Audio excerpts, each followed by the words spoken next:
That's on top of our 2024 in a jar.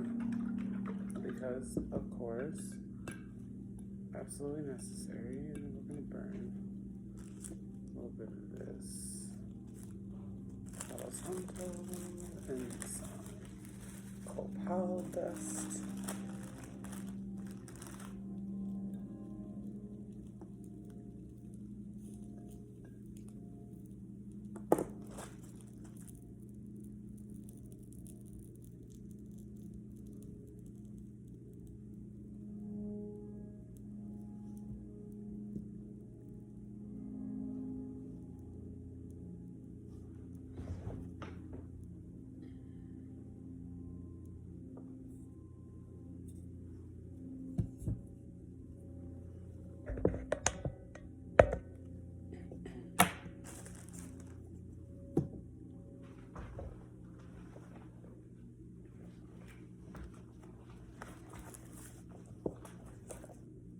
You can't see nothing because the banner's no more.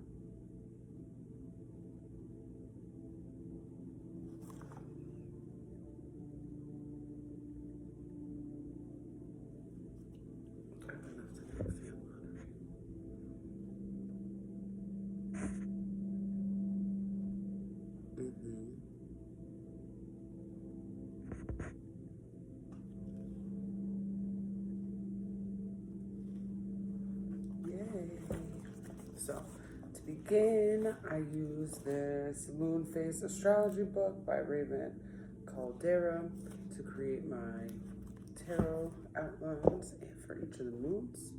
This moon is the full moon in Libra. It's the artist moon. It's the first time I want to read the components that I break down my information for because it's all just too good to put into a document. So this is the artist moon. In the Libra full moon, the emotions and appreciation of beauty of the lover spring forth into the artist. The experience of love has inspired Libra moon people and thrown them into a paroxysm of creative fervor. The muse has spoken, and the inner feelings are externalized onto paper or on canvas or in stone or in music. The full moon is always a blossoming, and to some extent the purest and most archetypal form of that moon sign. So the artist is the ultimate expression of Venus filtered through the intellectual air. In this phase, the Libra moon tips its scales once again towards aesthetics. Artists, whatever their art, are primarily concerned with making an outlet for their creativity and secondarily with the impression that creative product makes on the audience. The ruler of justice and law is a good ways down on the priority list, and the flow of Venetian feeling in the ruler of this phase. It isn't just about the creation of the art. The artistry becomes a lifestyle whereby everything is subordinate to the art, and these artists see art everywhere. Some even take on a persona that is an extension of their art, an elaborate basket to carry it in. Still, art in the Libra sense is not solely a medium for the expression of beauty. It is also a means to justice, showing things as they ought to be striven for, and also the sorrow when circumstances are inharmonious. However, justice is still firmly given a backseat to appearance, because without that, the art will never get seen. No one ever became an artist to change the world when there is no talent or drive for it. There are far easier and less tormenting ways to get things done. If they have turned to art for their activism, it's because they would have turned to art anyways. Let me read that back. If they have turned to art for their activism, it's because they would have turned to art anyway. Like those born under the dancer's moon, people with the artist's moon may fail by judging people and things on their aesthetic value rather than on another scale of worth. But the artist has been the lover already. She has the potential to fail further by treating love as a mere source of feeling to the mind for the work. The artist needs to be careful not to cast other people as background or even subject without taking their needs into account. Instead, the idea is to see the beauty that is in them, uniquely theirs, and to bring it out into the open, rather than using the plain woman as a model for painting mediocrity. It is a more rewarding path to bring out her inner beauty in a way that makes people turn and look again. During the artist moon, we look to artistry and learn to appreciate it with our intuition. It's time to start creative projects, and even better time to pick up creative projects that you put aside and forgot about, or that lost inspiration halfway through. It's a good time to go public with your art. If nothing else, go to a place where art is shown and look at it. And even better, buy some. Being an artist doesn't pay well, and every small piece for sale is a plea for someone to please validate that artist's brave and vulnerable path. If someone born on the artist moon doesn't do any kind of art or creative work, either that person should be doing it or isn't, or should be doing it and isn't, or there are serious afflicting aspects to the moon. Considering that the sun often opposes the moon during its full phase, it's a good place to start. Sometimes the extroverted Aries sun denigrates all the fluffy art nonsense and subjugates the more delicate moon to the closet. Usually these folks have the urge to create, sometimes to the point of letting it run rampant. It's better for them if they do, because people with frustrated artist moon will often lean too hard on the need for aesthetics to the point of judging everyone around them by their appearance or charm or their ability to fit into the artwork that is their life. So some quotes: art is not a pastime but a priesthood. Art is a collaboration between God and the artist, and the less the artist does, the better. The artist, like the God of the creation, remains within or behind or beyond or above his handiwork, invisible, refined, out of existence, indifferent, paring his fingernails. For the artist's life is, of necessity, full of conflicts, since two forces fight in him: the ordinary man with his justified claim for happiness, contentment, and guarantees for living on one hand, and the ruthless creative passion on the other, which under certain circumstances crushes all personal desires into the dust. That's Carl Jung, so that's a shadow work. Quote, the truth is, as everyone knows, that the great artists of the world are never Puritans and seldom even ordinarily respectable. The only things the creative artists can be opposed to are ugliness and injustice. The artist uses the talent he has, wishing he had more talent. The talent uses the artist it has, wishing it had more artists. That's wild. Well, that's the little quotes for that. It's giving.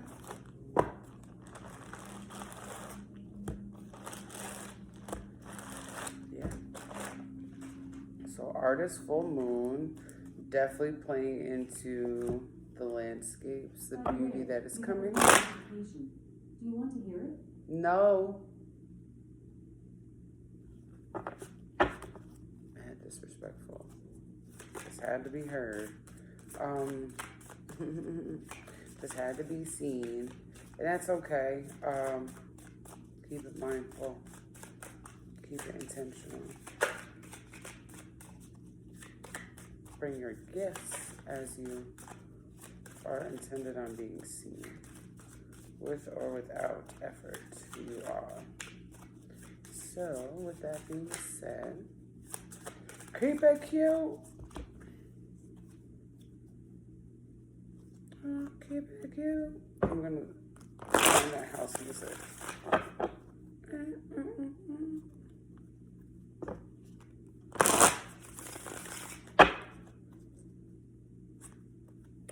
So let me pull up mine. Beautiful moon tarot questions. Part of our overall full moon reading.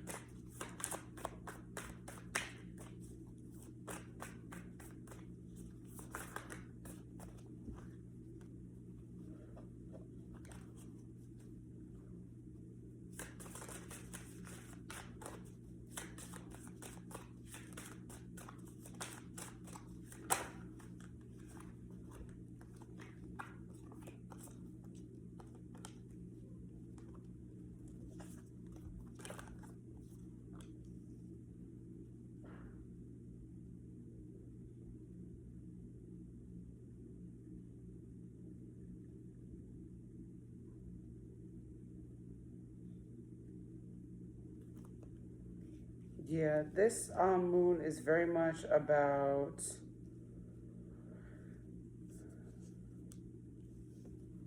this. These are the cards that came up. This is insecurity, but it's like I just said earlier about dealing with your demons. It's very much a time of letting your heart space, your true desire shine forward, but you also have to quiet or deal with the shadow work of it because play if you want to. It is a whole new terrain, and you guys are on even ground if you stay in that insecure mindset as your shadow, as your demons, and they will win if you don't stand within strength and stand firm in the fact that you are leaving and knowing that you are going to better. That is what the Six of Swords cards brings, and the Strength card is doubling down on that. Courage, starting over, and it connects with your animal self. So this, you got to be a bigger beast than your demon is, but you still need them in some form because they're really not your demons, but your shadow, like having to scare you to sit down so that you will stay comfortable, but there's no growth there.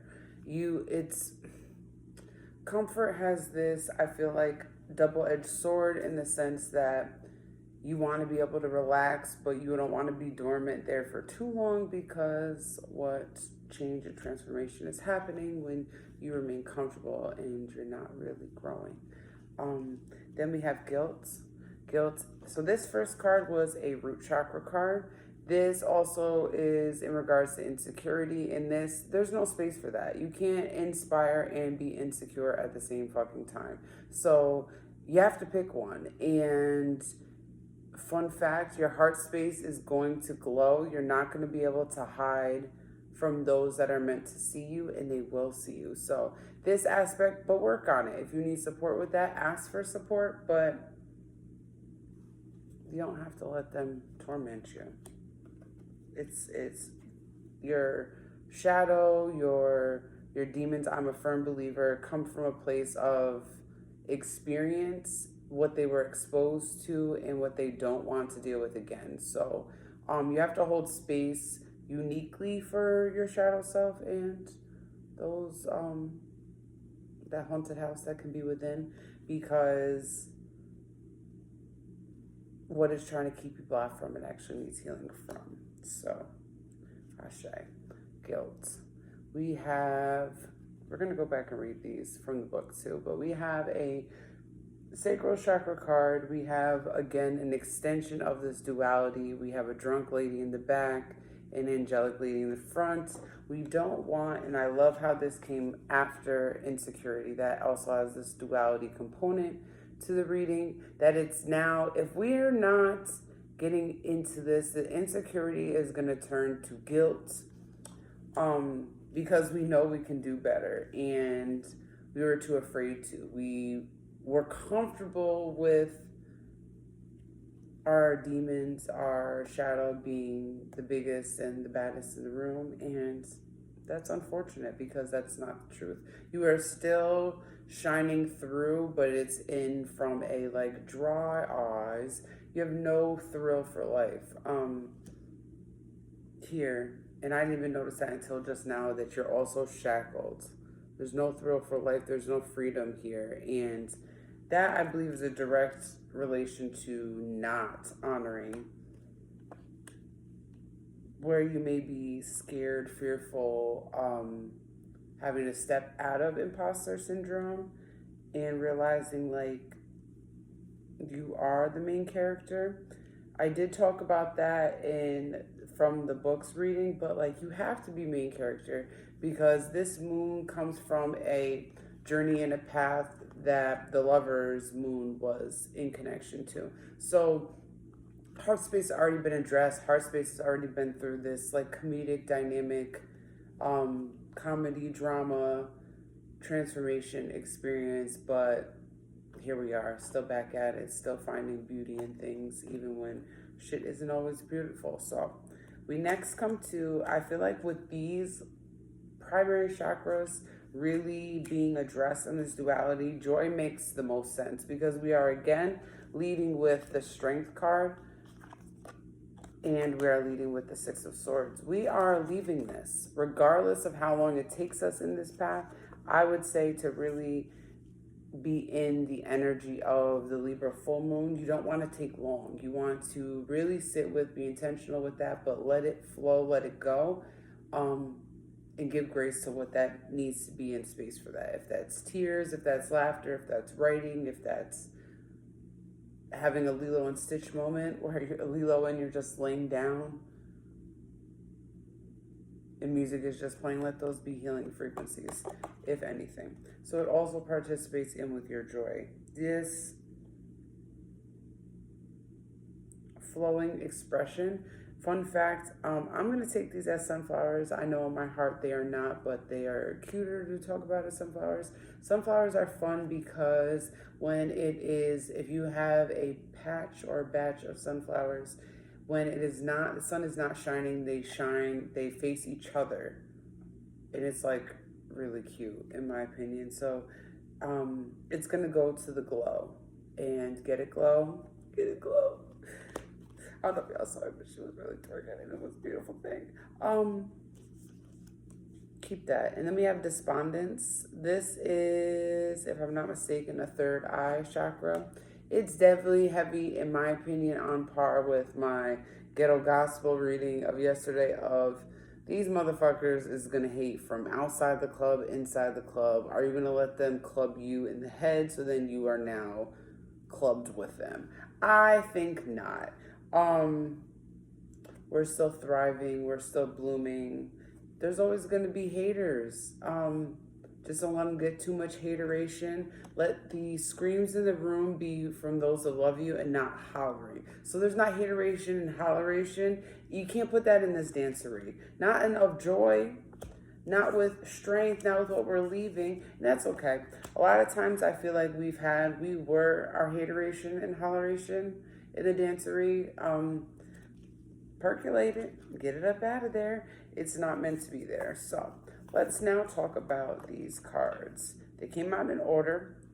Red is for our root chakra insecurity.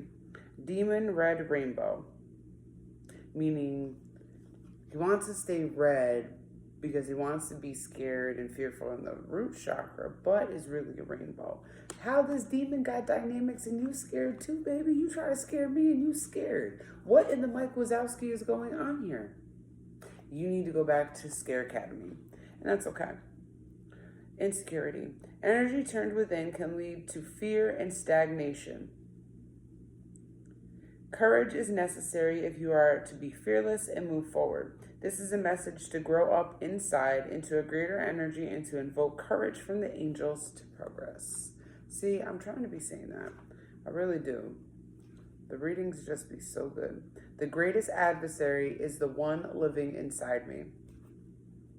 Bob is an inventor, yet never finishes anything, always gives up on his projects, convinced they are useless. One day he finishes something and is elated, but a demon appeared, taunting him.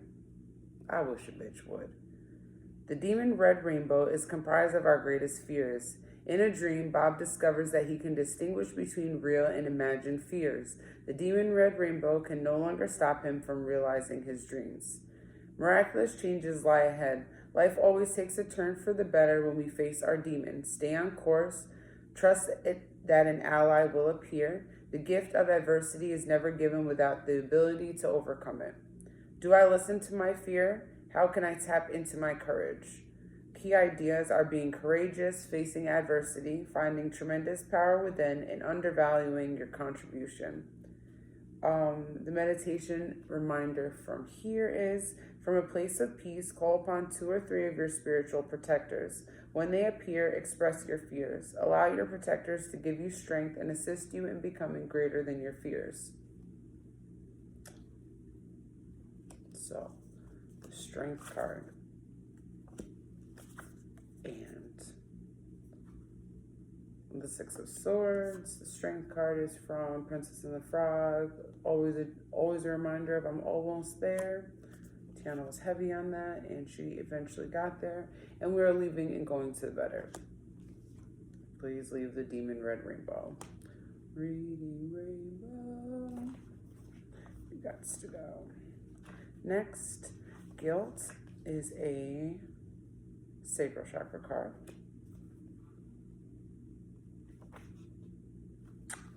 This card indicates deep caring and protection from emotional hurt through standing strong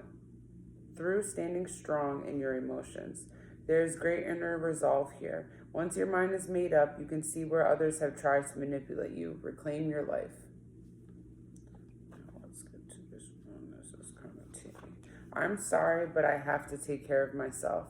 Apricot is truly a saint. She sets aside her own needs and happiness to help others, even allowing freeloading friends to get involved in her business. One day, her latest business partner announces that she wants to dissolve their company and split the profits.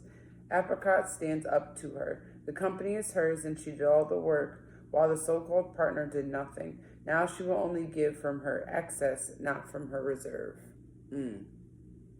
Now she will only give from her excess and not from her reserve. Do not do for others what they need to do for themselves. Speak true from your heart. Honesty is freedom.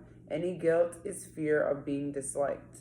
Personal inquiry. Am I giving away too much time and energy and resenting it? Is my anger really guilt?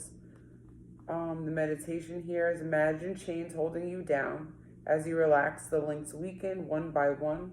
See and hear each one fall to the ground. With each thud, see a chunk of fear and guilt fall away. When you are free, get up and walk into a glowing orange light. What happens then? This is so good. Joy. The vibrational energy is walking on air. A pure essence of joy comes through detachment. Daisy Yellow brings joy but does not experience it. Its purpose is to radiate what is inside. This powerful energy moves your project forward. It is too detached to be creative, but will draw in assistance necessary to further your goals.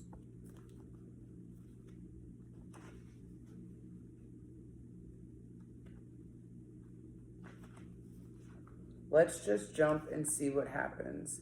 We do not know much about Dancing Daisy, but we do know that she brings joy whenever she appears. Everyone who sees her becomes happier and more peaceful. Arguments cease as she comes close. People are even healed physically as a result of her presence. No one knows where she came from, and just before the TV crew arrives, she leaves.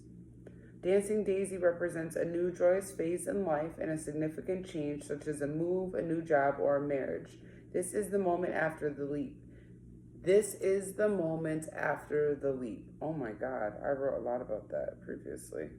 You may not see where you are going, but you will land on your feet. What can I do to invite happiness into my life? Being present is not the same as truly experiencing something. And then the meditation for this card is sit with Dancing Daisy. Look at her and allow her joy to fill you.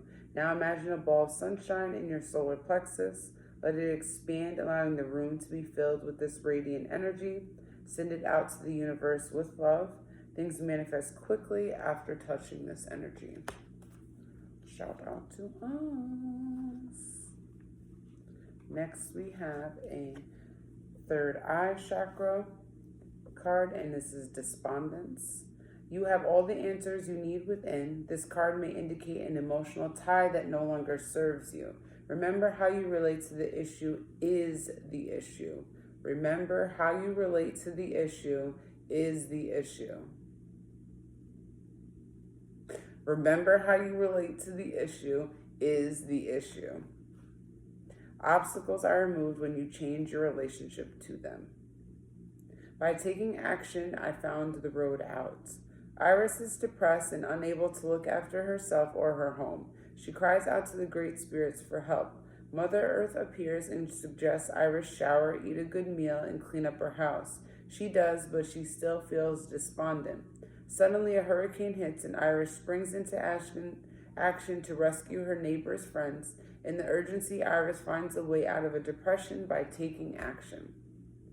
Inspiration. Iris teaches us that the only route out of stagnation is motion. If we do nothing, we must accept the consequences.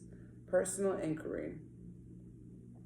In which part of my life am I feeling immobilized? I know what I need to do. Am I willing to trust myself? And then the meditation here is imagine an expansive countryside with nothing to block the view. The wind blows and without warning carries you to a place of sadness. Ask the Great Spirit to reveal the action you must take. You will either intuitively know what to do or it will soon be revealed to you. Open your eyes and see that all is calm and be grateful. And snippets from our tarot reading.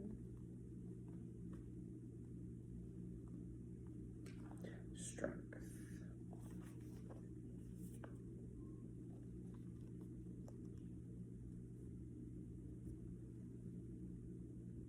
The tarot card Strength carries the lesson that true power doesn't come from physical strength, but rather courage, inner resolve, and compassion.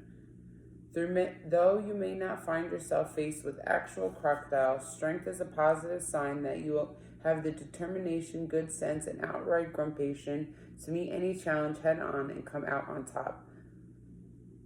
For the best results, channel bravery, kindness, and perseverance. This card is also assigned to persuade and guide others gently and a warning against using force or ultimatums to get your way. Ooh, and then we have the Six of Swords.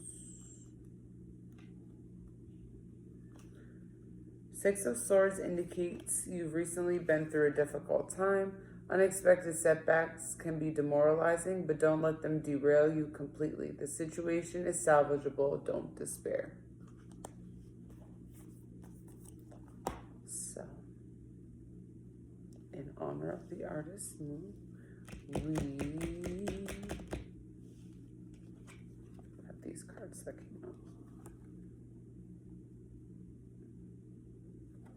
Here's that, and here's these. That's the end of that recording.